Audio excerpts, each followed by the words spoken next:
Welcome. You are listening to the Millionaires Roundtable right here on WVON 1690 AM, the talk of Chicago, the voice of the nation, my favorite radio station. I am Lynn Richardson, your host, and I'm still creating millionaires one family at a time. That means you and you too.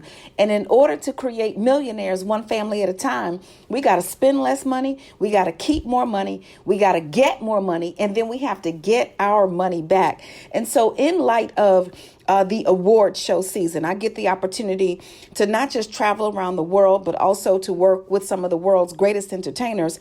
I get an opportunity to go to many of the award shows. And I see a lot of things happening in our community. I see a lot of people talking about homelessness. I see a lot of us talking about lack of equity in the workplace. I see us talking about unemployment. And I also see us talking about disparity in wages based on gender, based on race. But let me tell you something. When I get to these award shows, I see a lot of money on people's backs. I see a lot of money on people's feet. I see a lot of money on people's hands. I see a lot of money being spent on our outward appearance. And I'm just trying to figure out, how do we get to a place where we do not fall into the pit? You know, I say rich people stay rich because they act poor, and poor people stay poor because they act rich, and poor people stay poor acting rich in front of other poor people. How about that? Have you ever been in that situation? I know I was. When I was living check to Monday, let me tell you something. I would loan money to people when I was broke, even though I didn't have the money, because I didn't want them to think I was broke. And I was. You see, I was too ashamed to say I can't afford it. I was too ashamed to tell the truth. And the truth is, it wasn't in my budget. It did not fit. And so I went through that cycle. I know so many people are going through that cycle. I know so many people are trying to figure out how to get from point A to point B. In the same way I do money makeovers for people on television, and you see it in the media, I do it for people one-on-one. And the thing that I am finding consistently across the board is our inability, for whatever reason, to stop spending money we don't have. So I talked about rich people staying rich because they act poor, but the word that I want to share today, and there's a message. In the Bible, it says one man pretends to be rich and has nothing. Another pretends to be poor and has great wealth. So today's $1 million topic is how to end your spending addiction. You see, a spending addiction is what you have when you go to the department store for toothpaste and you walk out with $179.47 worth of stuff you don't need. Has it ever happened to you? I know it's happened to me too. So I talk about living by the 10-10-30-50. I'm going to review it very quickly. The first 10% you tithe. I believe it. You just tithe. I'm not talking about who the pastor is, what the church is doing. I just believe that good givers are great getters. So the first 10% you tithe. The next 10% of every dollar you get, you save. And I highly recommend that you save it. I want you to call my partners, Tania Simmons over at State Farm. She's on Lynn's list. So if you go to lynnmillionaire.com and you click on Lynn's list, you're going to find Miss Tania Simmons. And I want you to get everything that you need from there. So the first 10% you tithe, the next 10% you save, you put that money in a bank account on the other side of town that's not connected to your checking account, because you don't want to have this swapping ability. You don't want to put the money in the savings account, and then when the going gets tough 5 minutes later, you're pulling the money out. Here's the other thing. If you pull too much money out of your savings account too frequently, they will close your savings account. They'll shut it down because it won't be a savings account. It won't meet the terms. So the first 10% you tithe, the next 10% you save. What I've been teaching for over 10 years, for a long time, is the next 30% is cash in your pocket. Now, let me tell you why it has to be cash in your pocket. Again, this is to avoid that spending addiction, because this is what I want you to understand. The entire world is dependent upon you not thinking when you spend. Let me repeat. The entire world is depending on this premise that you will not think when you spend, that you will simply swipe to satisfy your emotional needs, to satisfy your image needs, to satisfy your mental needs, whatever they are. The entire world is depending on you to not think. So when you have cash in your pocket, now this cash is for incidentals. This cash is for things like groceries, gas, hair, nails, electronics, you need a new phone, whatever the case may be. This cash is for those things. If you go to the grocery store and all you have is $100, as happened to me, I had $100. I went to the grocery store. I knew what I needed to spend. By the time I got to the cash register, I forgot about my budget. I had over $200 worth of stuff or somewhere around there. If I had a credit card, a debit card, or a check, I would have started writing or would have started swiping. Either way, because one of two things would have happened. I would have had pride or shame. And what I need you to know about pride and shame is it's all the same. You see, pride says, you know what, I'm really down here, but I'm going to make everybody think I'm up here. You're down here, but you're going to make them think that you're up there. Okay, so the posture is low, but you want them to think that you're high. And then shame says, I'm only down here. Shame is where you condemn yourself and say, I'm only down here and I should be up there. You see, the position is still the same down here and the incorrect perception is up there. So I would have either had too much pride, meaning I would not have wanted people to think that I couldn't pay for it or whatever the case may be, or I would have had too much shame. I would have been embarrassed. Okay, so because I only had $100 cash, I had to do what you do when you only have $100 cash, when you have no options. I was bootleg. I had to figure out what I was going to put back. I was looking at the prices of things. Of course, the people in line behind me started getting irritated, and eventually I started getting irritated back. You know how we do. But it taught me a valuable lesson that unless I forced myself to be in a position to spend only what I had, chances are I probably would not have broken that. And so now I can go into the store and go in there for one thing and come out with one thing only. I can go into a mall and shop for the red carpet or shop for a TV appearance. And not only will I get the only thing that I need, but I will make sure that it's the least expensive option possible. I remember one day being on set for the Steve Harvey show, and I'd been there all day, and I had a couple different changes because I had a couple different shows to tape that day. And one of the outfits I wasn't really too fond of. And I said, oh, you know what? I'm going to go get something different. I went to Macy's. I went to the designer area, the discounted area. I found 4 really, really nice dresses that you've probably seen me in for about $250. The lady, the Indian lady who was ringing me up said, oh my God, this is so nice. Then she looked at me and said, I recognize you from somewhere. I said, yes, the Steve Harvey show. Now, what if I had been in there spending $3,000, not practicing what I preach? So you're going to end your spending addiction for good. And it's going to start with that cash. And I'm going to talk to you about it a little bit more. You're listening to the Millionaires Roundtable right here on WVON 1690 AM, the talk of Chicago, the voice of the nation, my favorite radio station. More of the Millionaires Roundtable coming up on the Talk of Chicago, 1690 WVON. Welcome back. You're listening to the Millionaires Roundtable right here on WVON 1690 AM, the Talk of Chicago, the voice of the nation, my favorite radio station. I'm your host, Lynn Richardson. We're creating millionaires one family at a time. Today's $1 million topic of the day is how to end your spending addiction. If you want to get to the next level financially, got to get that spending under control, because guess what? If you make $50,000 a year, but you spend $60,000, you live in check to Monday. If you make $250,000 a year, but you spend $350,000, you live in check to Monday. If you make $10 million a year, but you spend $20 million, it's going to be extremely problematic, because the bigger they are, the harder they fall. So the more responsibility you have that you cannot meet, the more pressure you're going to feel. So don't think that the answer to your money problem is to get more money. Simply, that's not the only thing, because if more money would solve a money problem, you'd never have a bankrupt millionaire. You'd never have a bankrupt billionaire.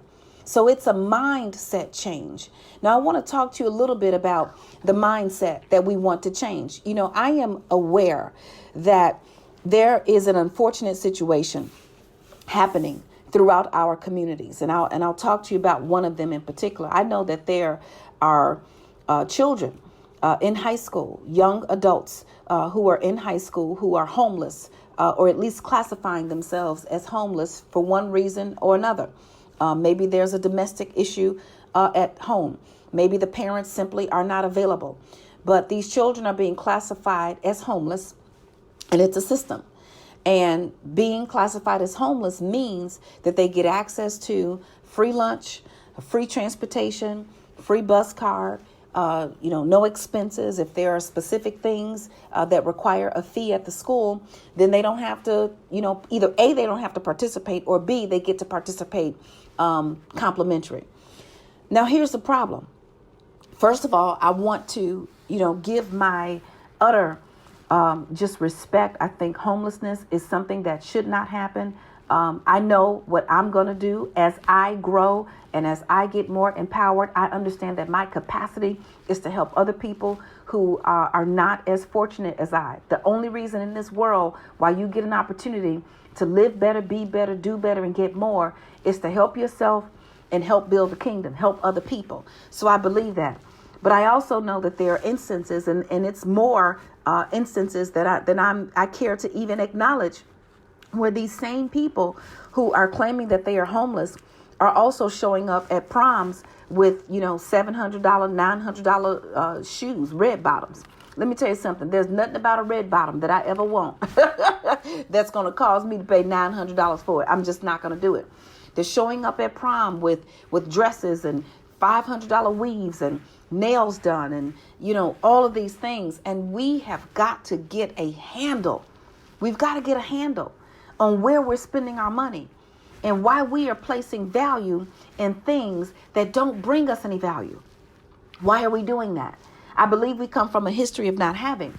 And when we get the opportunity to have, we have to show the world we got it. Maybe you were brought up in a situation where you were entitled. Maybe your parents gave you too much. And so as you got older, you had a certain expectation. I've certainly been guilty of that. I was guilty of bringing my children up in an entitled environment, paying for things, going on trips and being excessive and not having a budget. And so when everything fell apart, I had to pull back. I had to pull them out of cheerleading that I was paying for, going all across the country. They went and cheered at school for free. I had to pull them out of dance. They went and got in the dance ministry at church for free. I had to pull them out of private school. They went to the free school where I was already paying taxes. Now, of course, I had to do some talking and coaching, and emotionally, it was an issue. But the truth is, my children became settled and grounded as I became settled and grounded. So as long as I was thinking I had to do these things, of course, they thought they deserved it. They thought that's what life was. See, I was in a position to teach my children what life was and is, and so are you. So we've got to stop thinking that we have to impress other people with things. I remember a conversation I had with Susan Taylor, the infamous editor-in-chief of Essence magazine. I call her the editor-in-chief forever. She is the editor-in-chief emeritus as far as I'm concerned. And I remember at a book signing she had probably over a decade ago, and she said something so powerful because the question had come up from the audience. How do you say no? How do you tell your family members no? How do you tell your friends no? How do you say no? And she said, no is a complete sentence. Changed my life. No is a complete sentence. When you say no, you don't have to validate it. When you say no, you don't have to justify it. The only person you may have to justify it to is yourself. And if you are feeling guilty, understand that your yes cannot be a cover-up for your guilt. So you've got to go on and say no and then face what you're feeling. What do you feel guilty about? Do you feel guilty about promising something to someone that you knew you couldn't deliver when you promised it? Well, now is a time to tell yourself the truth first and then tell them. And to say, listen, when I made that commitment to you, I thought I was going to have the money. When I made that commitment to you, I was expecting a big check. When I made that commitment to you, I really wasn't thinking at all. I just wanted to please you and make you happy. But the truth is, now that it's time for me to meet that commitment, I can't do it. I don't have it. My bills are due. My rent needs to be paid. My mortgage is late. I don't even have enough money to pay my past due bills. See, we've got to start having honest conversations. One of the things that I talk about when I talk about how to end your battle with money for good, and I talk about the armor, and I talk about the armor from the perspective that is presented in Ephesians 6. I'm not going to go into it deeply here, but the first piece of the armor is truth. If you want to get your life in order, it says put on the belt of truth. Let me tell you something about a belt. A belt holds up everything, and the truth not only will it set you free, it will make you free. You see, the truth may be difficult to face at first, but once you get past the difficulty, there's freedom, there's relief. I tell people all the time, if they're trying to repossess your car, let them take it. Stop trying to hide a car. You can't afford it. If you could afford it, you would have paid the bill. If you could afford it, or if you had priorities, you would have paid the bill. Whatever the case is, let's stop holding on to stuff that doesn't belong to us.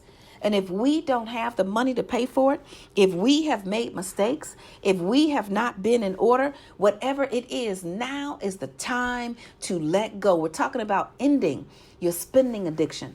And that's when we spend more money than we have on stuff that we don't need to cure what I call a material illness. As a matter of fact, what my mentor, Russell Simmons, he calls it material illness. I'm going to talk about that after the break. You're listening to the Millionaires Roundtable right here on WVON 1690 AM, the talk of Chicago, the voice of the nation.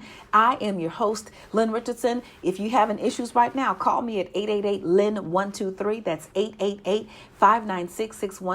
I got a team of professionals around the country ready to help you. Go to lynnmillionaire.com. But we're going to take a break. More of the Millionaires Roundtable coming up on the Talk of Chicago, 1690 WVON.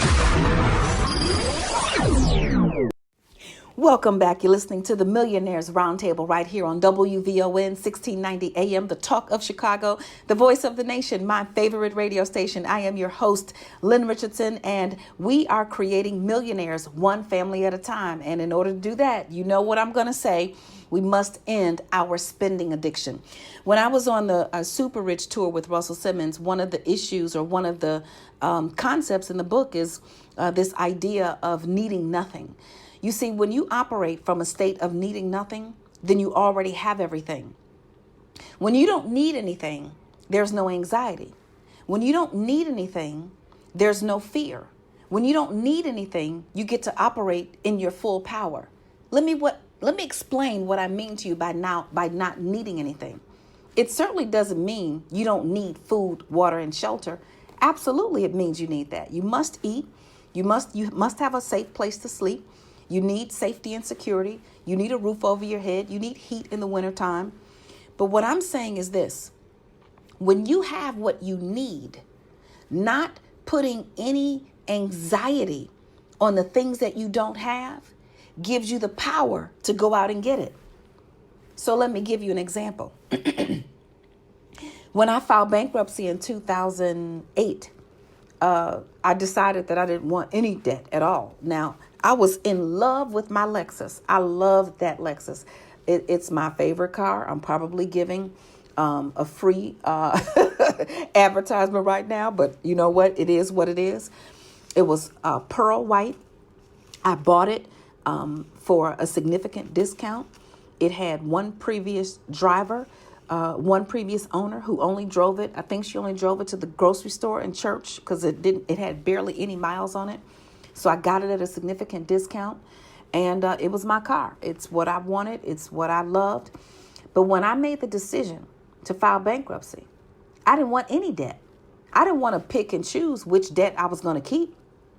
I didn't want to get a certain amount of bondage. I wanted to be free completely.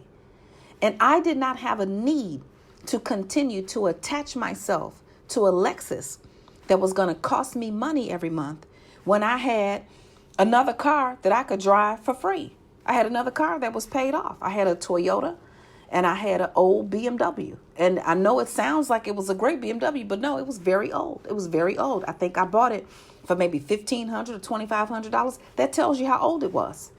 So, and I remember in the summertime, I don't even think we had any air conditioning. The windows wouldn't go. Like, it was a mess. But the truth is, I didn't need anything more than transportation to get me from one place to the next. So because I did not need the image that was associated with driving a Lexus, because I did not need to feel some kind of a way, guess what? I was able to come out of that situation with power. And I was blessed, but I worked very hard to rise up quickly and with power. When I made the decision to go into the entertainment business, I went to the number one place. I went to Rush Communications.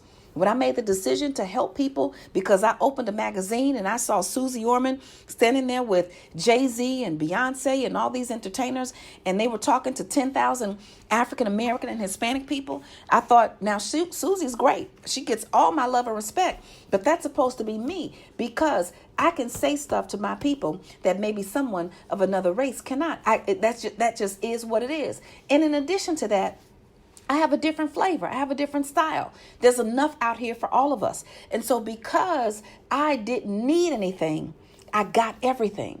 You see, material illness is what you have when a material thing's presence gives you pleasure and its absence gives you pain. I enjoy driving the Lexus, but not have it didn't cause me any frustration. I enjoy wearing nice clothes, but not having on the latest designer suit, that doesn't bother me. As a matter of fact, I don't want it on because I'm not putting $5,000-$10,000 on my body for somebody who's not pouring directly back into my community. If I don't own any stock, if it's not a business relationship, then I'm not interested. My mind is in a different place. And I know if I can get there, you can get there too. So this whole idea of material illness, are you going out spending money, buying clothing? Tell me, what is it giving you? Is it giving you a sense of satisfaction? Okay, if it is giving you a sense of satisfaction, where are you not satisfied? Are you lonely? Are you depressed? Did something go terribly wrong in your childhood? Is your marriage falling apart? Is your job not treating you well? There's some place in your life that's lacking where you have decided that you're going to get fulfillment from this over here. And it's okay to seek fulfillment, but you don't want to seek fulfillment and be depleted at the same time. It's like a room flooding and you're taking the water from one side of the room and pouring it on the other side of the room. Guess what? It's still flooding. So I'm okay with you going out and looking nice and being clean and dressing comfortably and driving a respectable car. But if you're doing that at the detriment of your own wealth, if you're doing that to the detriment of building your own family legacy, if you're doing that to the detriment of becoming a millionaire, one penny at a time, one day at a time, $1 at a time, one dime at a time, then there's something that needs to be adjusted. And what I'm saying is it's our mindsets. That's right, it's our mindset.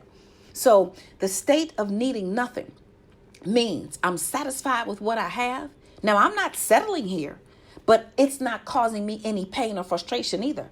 I'm just going to get to the grind. I'm going to put my nose to the table. I'm going to get up every day. I'm going to be consistent.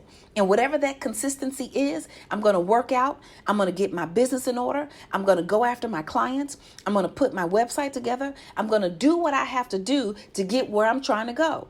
I'm not going to the club kicking it. Let me tell you, I was talking to a group of 23-year-olds last night, yesterday, and they said they're tired of going to the club. I said, let me tell you something. I stopped going to the club in my early 20s after college, and I had partied and I had did all the stepping and all that stuff at a very early age. I was like, okay, enough of that.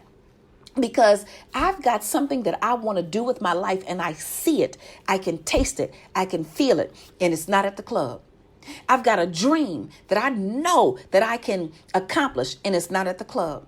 It's not at the bar. It's not out kicking it to 2, 3, 4, 5 o'clock in the morning. Now, don't get me wrong. There are times when I do go out. There were times when I did go out. I'd go out with my husband. I got married at a young age. I'd go out with family and friends from time to time. But it wasn't an everyday thing. It wasn't an every week thing. On a Saturday night or a Friday night, if there was nothing to do, guess what? I stayed my butt home and slept. Or dreamed of what it is that I wanted, or watch television, or sit quietly in my own thoughts, or I would create something. Y'all know I was a serial entrepreneur. Back in the day, I had 52,000 jobs and I wasn't good at any of them, but I had to find my place, and you've got to find your place.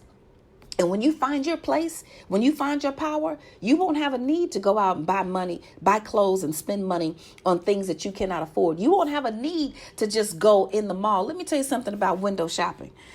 Window shopping is only for windows. Now, if you're shopping for windows, then go window shopping. But if you window shopping, you are probably shopping for something that you cannot afford, because nobody goes window shopping for toothpaste.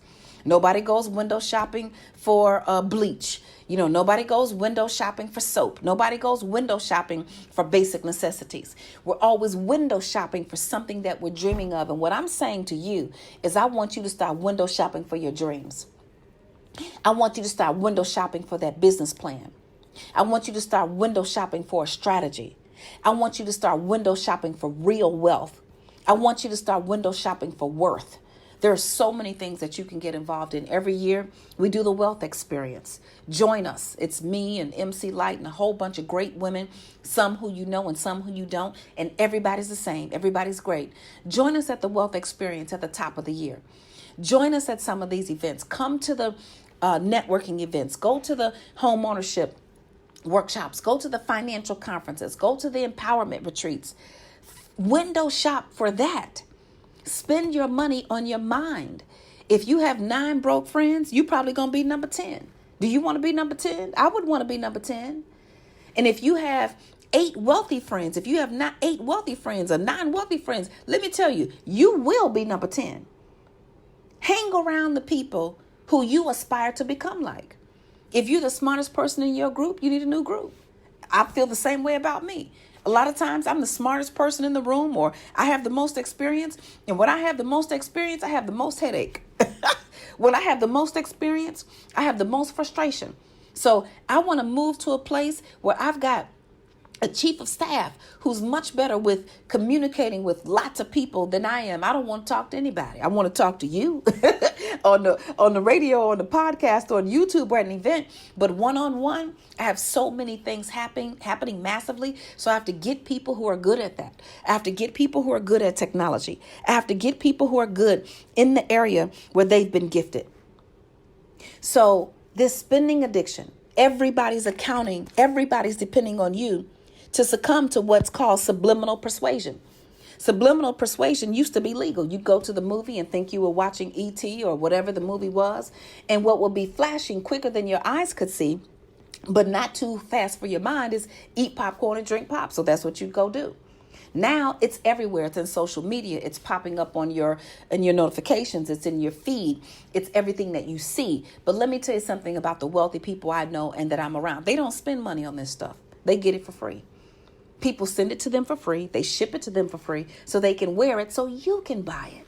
So I want you to end your fixation with things that you think are going to bring you value. And I want you to tap into your true worth. You're listening to the Millionaires Roundtable right here on WVON 1690 AM, the talk of Chicago, the voice of the nation, my favorite radio station. We're going to take a break.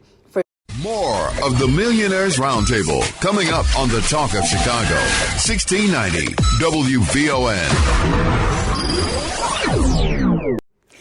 Welcome back. You're listening to the Millionaires Roundtable right here on WVON 1690 AM, the talk of Chicago. I am your host, Lynn Richardson. And yes, we are still creating millionaires one family at a time, one day at a time, $1 at a time, one dime at a time. Whatever you have, we're taking it one at a time. And you can get there. And I'm talking to you. Yes, you. Doesn't matter if you weren't born rich. It doesn't matter if your parents never taught you anything about financial literacy. Doesn't matter if you never had access to the tools and the resources that you needed to get where you were trying to go. Doesn't matter if nobody ever taught you anything about wealth building. What matters is, where are you right now? And are you willing to make a change? Everybody who has gotten anywhere had to start somewhere. And everybody started exactly where they were. Nobody had the privilege or the benefit of just somehow waking up and being 15 steps ahead of where they were. Everybody has to start somewhere. So the thing that I'm going to ask you to do right now is I want you to think about your vision of perfection. You see, in order to end a spending addiction, in order to not be in the system, because I need you to understand, in order for there to be rich people, there have to be poor people. There have to be poor people. They give out an economic stimulus check every few years when the economy is not moving or when people aren't spending money. That's not to stimulate your economy. That's to stimulate the business economy. So they'll give you a couple $1,000s and then they'll tell you to go to the department store so you can cash it in and you can get 20% off, 10% off. That's a temporary euphoria. That's a temporary sense of satisfaction, a temporary sense of relief. You're getting the fish, but you're not learning how to fish. And in order to get to the next level, I want you to have a vision for what it is that you really want. Because when you spend money on things that you cannot afford, in lieu of building wealth, in lieu of saving, I'm not saying that you should never spend money on expensive things. You may choose to do that. I do that.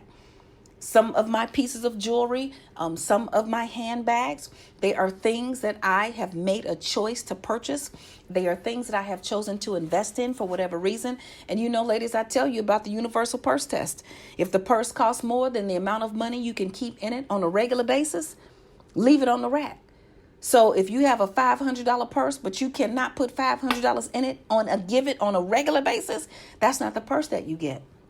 You go and get the $30 purse if that's what you can afford. So if I'm carrying a bag, understand that I can put that amount of money in there on any given day at any given time. I have access to that amount of money. Now, just because I have access to it doesn't mean I should spend it every day on a expensive handbag, or an expensive car, or an expensive piece of jewelry. Things happen in moderation. Yes, you deserve to enjoy yourself in this life, but do so with a plan. Do so with a vision in mind.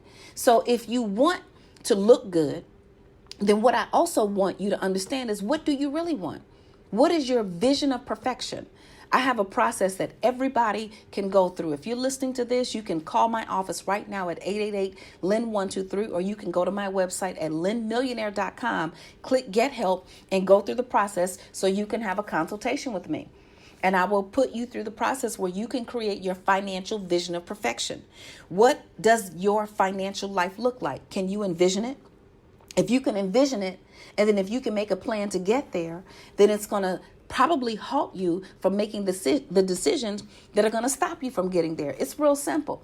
I want a happy marriage. So guess what? I'm not going to cheat. I'm not going to lie. I'm not going to hide things from my husband. I'm not going to go out and have questionable activities. I'm not going to do anything, because I want a happy marriage. I want a happy home. I want healthy, whole, and happy children.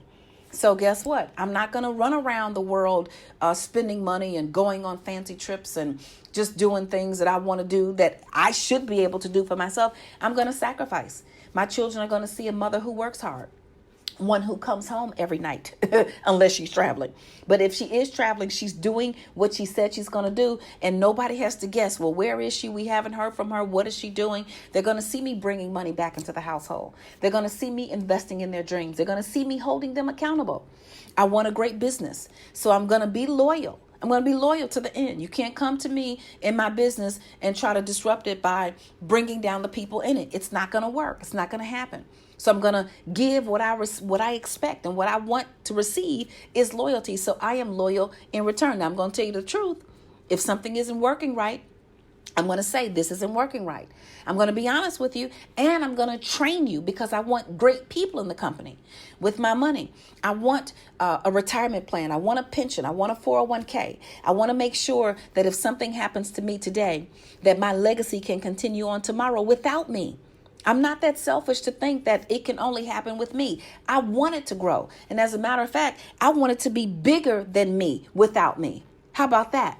I want it to be bigger than me without me. So I've got the proper life insurance in place, and the proper business insurance in place, and the proper disability insurance in place. Because not only do I have a vision for my financial reality while I'm alive, I have a vision for it after I'm gone. There should be a legacy. I'm donating money to charity. I'm pouring into people's lives. So what does that look like for you? Yes, you can dream. You have permission to dream. You don't have to stay in the situation that you're in right now because you're in it. We've all been in something. I'm in something right now, but this is not where I want to stay. Now, it's great, but I want to expand. Why? So I can help people. I was just having this conversation with my colleague, sister, friend, and business partner, MC Light.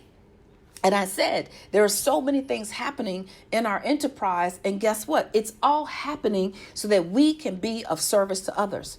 We're getting more capacity so we can help more people. That's it. That's the bottom line.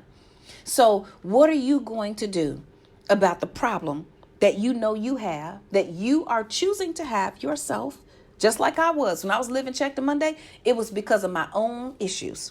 It was because of my own problems. It was because of my own inability and unwillingness to listen to and follow the truth that I was telling everybody else. What truth are you not adhering to? What have you not done? Is it your budget? Many of my clients, and I've got many of you out there who are working with me in one capacity or the next, but you haven't completed your budget. Go get all your bills. Get them right now. Get every last one of them. Go through your bank statement. Take a look at what you spent for the last 30 days. I know it might make you cry. I cried for about 2 weeks the first time I looked at my budget because my check stopped up here and my bills kept going all the way down the page. I've been there. I've done that. I got out of it, and you can too. It is time to end your spending addiction on whatever it is because you deserve more. You are more. You're great. You just need to step into your own power. You're listening to the Millionaires Roundtable right here on WVON 1690 AM, the talk of Chicago, the voice of the nation. I'm Lynn Richardson. You can find me everywhere. LynnMillionaire.com is the website. Follow at Lynn Millionaire, the radio show. LynnRichardson.com. That's me personally.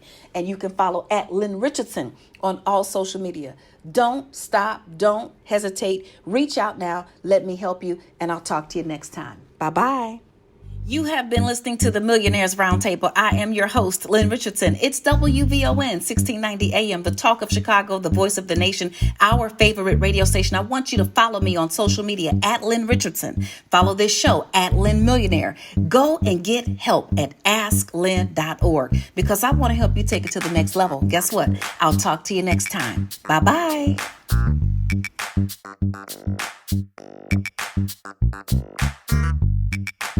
Thank you.